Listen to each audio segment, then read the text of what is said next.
Info sing nak tampa sampean belajar dalang nembe 2 wulan. Nggih, leres. Gurumu sapa? Gus Akbar. Ora Akbar Sahalam. Iya ya, Pak. Akbar Balowo. Iya, Pak. Ayo, kowe sing mak ratap. Ora maksudku kok malah diceluk Gus ngono lho, Pak. Celuk Gus. Sanes. Niki anune Mas Akbar. Apa?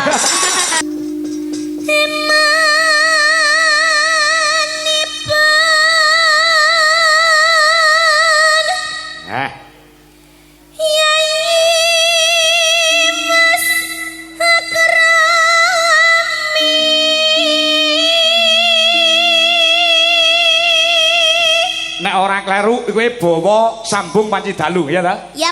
Karyane Mbah Haji Sukron Suwanda. Yap. Oke, lanjut.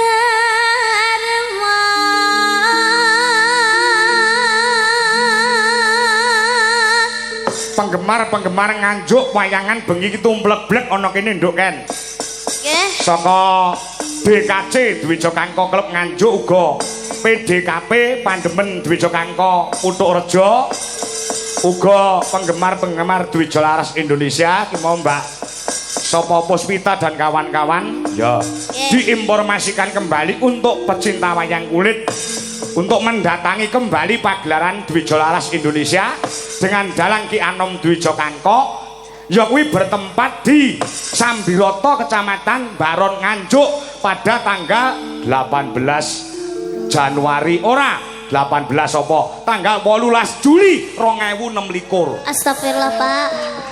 Cek suwe men. Cek nglewati ulang tahun. Lah ya coba. Ya.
Lalong ayo ta sambung rasa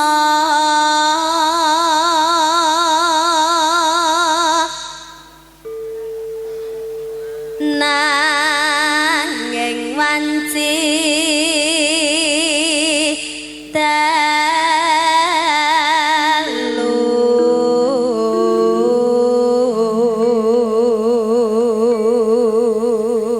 iki ana penggemar ya tau nanggap awake dhewe Mas Ruki saka Melandangan Pace. Heeh. WA nembe kecetit bangkeane Mas mboten saged sowan ningali wonten ing YouTube. Salam kemawon kangge pemuda Melandangan Kidul yang sedang di lokasi pagelaran. Nyuwun lagon napa kemawon manut ya digarap. Semoga cepat sembuh. Semoga cepat sembuh. Heeh. Mas Ruki matur nuwun uga iki ya kepareng streaming ya ya kuwi panjenengane Pak Madrim ingkang mapan ning Surabaya ya nyuwun lagu sapu tangan damel gamelan Bali Mas Kangko nggih ingkang badhe wayangan kula bincang tanggal 28 Desember wonten ing Bojonegoro. Pak Madrim sugeng midhangetaken ya Pak Jiman Kemloko Legi ya juga woro-woro ampun kesupen benjang tanggal 29 Agustus 2026 wayangan dateng angkatan bintang tamu Niken Salindri ya angkatan Rejoso. Ya nah baca nah tanon ana ingkang rupeda nanung nyuntak tresno senadyan mung srana piranti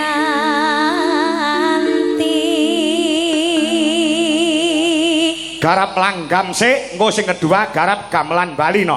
Oh ngono uga aku salam kelawan anak-anakku seniman dalang ingkang mapan ana ing Nganjuk ya iki mau do salaman kelawan aku Mas sapa ki mau aku lali ya Tole Bimo terus Akbar ya Chandra ya dan lain sebagainya yuk terus gambarmu uga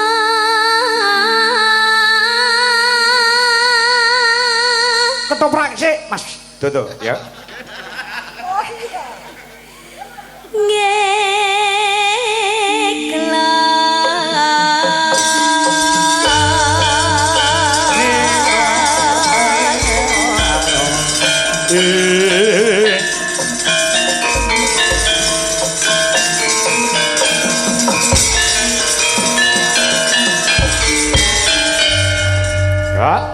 sing gedhe ngapuramu kang mas papajan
gamelan Bali para kanca bisa nyumarati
kedepan ngabur-abur Kang Mas kapujanku jajangkong hatiku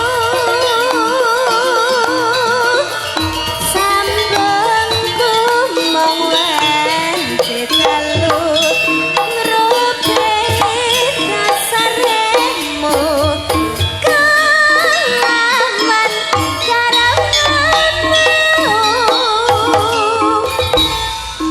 mendah apa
rasanya kurang komplit Nduk Niken. Ya. Kalau beliaunya menjadi Bapak Dr. Andes Haji Lukman minangka dadi kepala sekolah wonten ing mriki dereng tindak panggung merga mbok menawa panjenengane kepingin sapet jagong tegese jagongan ngobrol lawan kowe Nduk Niken. Mula diaturi tindak panggung ya. Yap. Diaturi tindak panggung monggo Pak Lukman. Ya. Termasuk mengidolakan genduk Niken Salindri. Oh, ngono ah. Keparang tindak mriki, Pak. Ya, ah. Engko sadurunge ibu guru napa bapak guru sing nyumbang lelagon, kepala sekolah yang pertama kali diaturi tindak panggung. Oh, ngono ah. Engko nek kersa bakal tak wenehi kenang-kenangan saka aku no. Ya, ah, tandha tresno. Ah, yo, turuk. Turuk.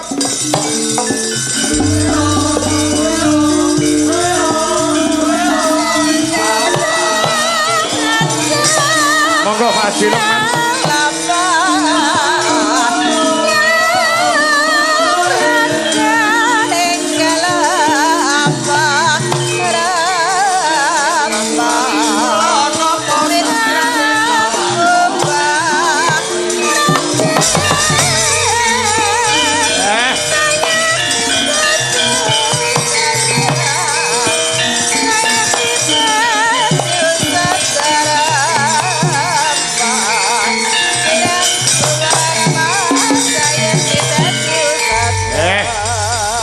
Monggo Pak Haji Lukman, menika idola panjenengan genduk Niken Salindri sampun berbaur dengan mriki. Nggih, assalamualaikum Bapak. Waalaikumsalam warahmatullahi wabarakatuh.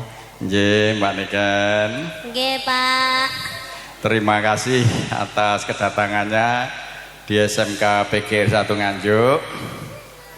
Moga-moga untuk sekolah kita tetap eksis dan banyak siswanya. Amin. Nggih, Mbak Niken. Marem Pak, pun minangke kali Niken Salindri pun marem. Sampun puas, Pak. Sampun. Nggih pun alhamdulillah. Kula nderek Nggih. pamit nggih, Pak. Lha kok sik to? Oh sik arep nganti. Ayo wis puasa Nggih. Tegese mongko penggali penjane. Anu nuwun sewu, Pak. Ingkang dalu menika kepareng rawuh dereng kula sebat sinten tamu undangan VIP ingkang pareng rawuh sing dereng kula sebat kula mau tamu undangan sinten? Bapak nggih sampun sedaya. Sampun sedaya nggih. Nggih, sampun Pak. Heeh. Dados mriki menika dipun agendakan nggih Pak setiap tahun wayangan ngoten nggih. Insyaallah Oh, nggih Pak nggih. nggih, Pak menika nuwun sewu.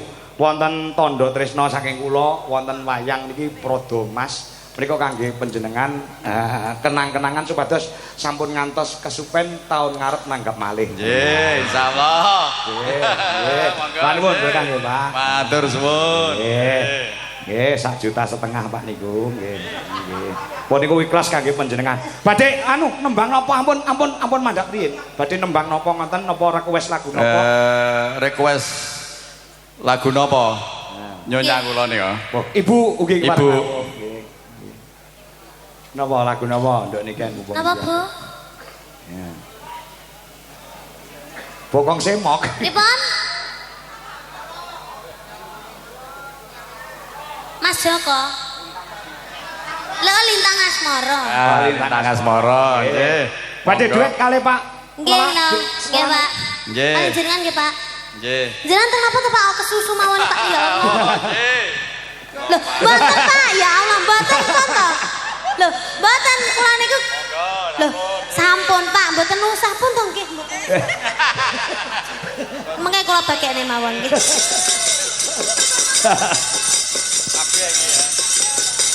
Nggih. Mbok menawi wonten siswa mriki sing iso duet saka enten balan. Dalange sore mau enek sing iso duet ora? Oh, oh dalange wau saking Saking mriki sekolah mriki. Nggih. Nggih. Nggih. Oh, genduk urung. Oh ya kudu diratakne kok.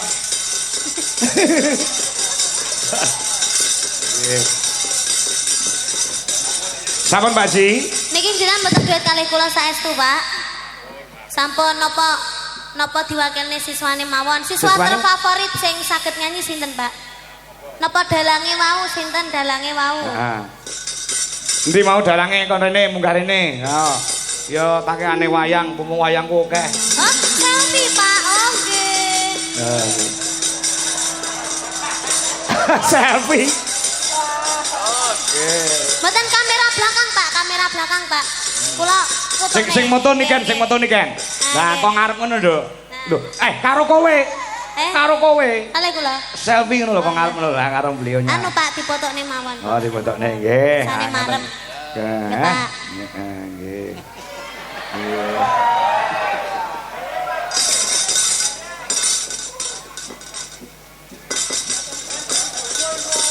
Sampun, nggih.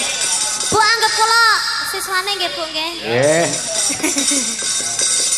Enek anu wani ora? Dalange sore mau munggah rene wani ora? Sapa mau jenenge? Ayo. Dalange wau. Ajar kendele. Heeh. Aku lek nek dalang-dalang nom sing semangat iki aku melu seneng. Ayo. Enten mboten mau wis mulih morong. Siswane mriki wau, Pak. Sinten sing dalang wau enten pinten, Pak? Sunggal namung siji. Oh, namung setunggal. Namine Mas sinten namine? Ayo wani ora mau nyandi bocahe. Mulai wani munggah tak kei wayang sisi. Ayo, iki penyemangat.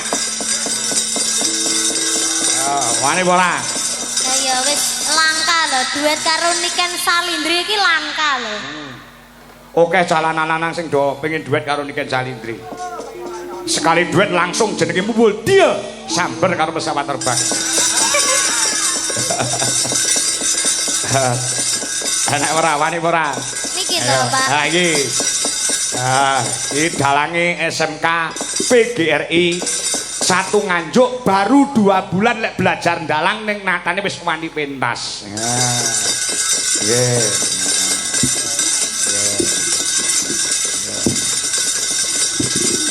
Ya, ayo iki. Jenengmu sapa coba Gus? Kula Dirli. Sapa? Dirli. Girli. Dirli. Dirli. Nggih. Oh, Dirli sapa? Ora pantes jenengmu Dirli iki. Lah napa? Lek dalang ki jenenge kudu sing rada-rada nganggo o. Oh, apa meneh kangkong.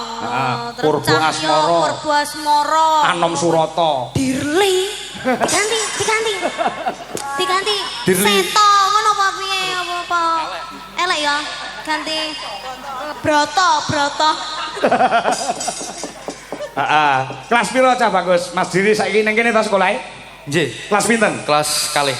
Kelas loro. Nggih. Info sing tak tampa sampean belajar dalang nembe 2 wulan. Nggih, leres. Gurumu sapa? Gus Akbar Gus Akbar sapa? Balowo. Oh, Akbar Balowo. Ora Akbar Sahalam. Iya, Pak. Akbar Balowo. Iya, Pak. Ayo, kowe sing mak ratap. Ora maksudku kok malah diceluk Gus ngono lho, Pak. Celuk Gus. Sanes. Niki anune Mas Akbar. Apa? Anu sama lah penyanyi apa Mas? Mau Mas? Heeh. Dadi nganjuk ki Akbare enek loro, enek Akbar Balowo karo Akbar Sahalam, ngono ta? Nggih, Ya, Tak dalang. kenali Bambang Balowo. Heeh, Bambang Balowo ki MC-mu. Mas, jajal suluk titik-titik Ya, ya. Ayo, Suluk. suluk pelok Mas Lindro. Ya, Mas. Lah iya. Lek disiarke karo apa jeneng MC no. Mari kita saksikan bersama-sama pagelaran wayang kulit dengan dalang Ki Anom Surata. Pas. Ki Purbo Asmara. Pas bareng Ki Dalang Dirli. Gantinen jenengmu. Ngedoke rego ya. Lah ya ngedoke rego ora iso larang ngono. Dirli sapa sih? Dirli Galuh Pramudya. Loh, ai Pramudya.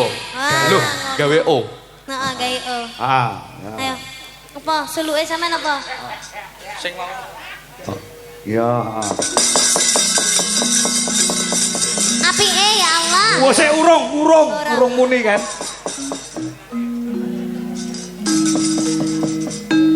Lila lamun kelangan ora keketon. Trima lamun kataman sesare. Lagawana longso srahing Bathara.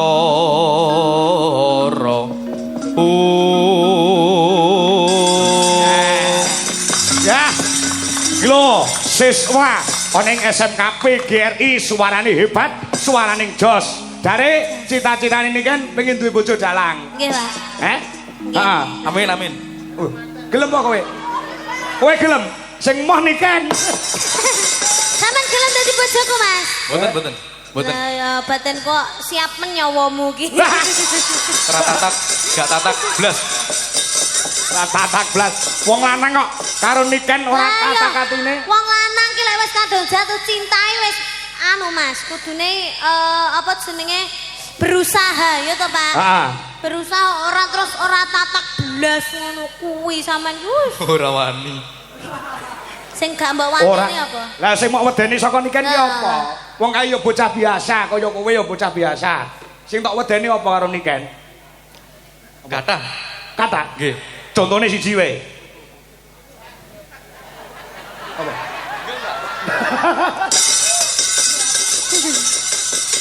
Ketenarane Niken Salindri iki cakala mangsa wong lanang arep nyedak iki digrek atine. Mergo bocah sing wis bersinar jenenge, artis lah wong artis Indonesia. Ngono to? Nggih, leres. Kowe merasa kecil to? Nggih. Aja ngono. Gedhekno atimu. Mulai kecil nek atimu gedhe, engko saya suwe saya gedhe. Iso wani karo Niken Salindri. Jenenge kepedenen nek kowe. Makane wedi. Makane wedi. Iya. Lagune Lintang Asmara apa ya? Lintang Asmara. Ciang Pantara. Kok fales to, Pak? Kok fales to? Ora. Nah, gitu. Ciang Pantara Ratri mongap cipta pukulo. Ketak wayang le. Nah, iki lho kowe iki ditandang tangane karo Pak Anem di Sokang. Tapi suantene pun Toto nggih, Pak. Nah, Toto. Mas apa, Mas? Dirli. Dirli. Iya.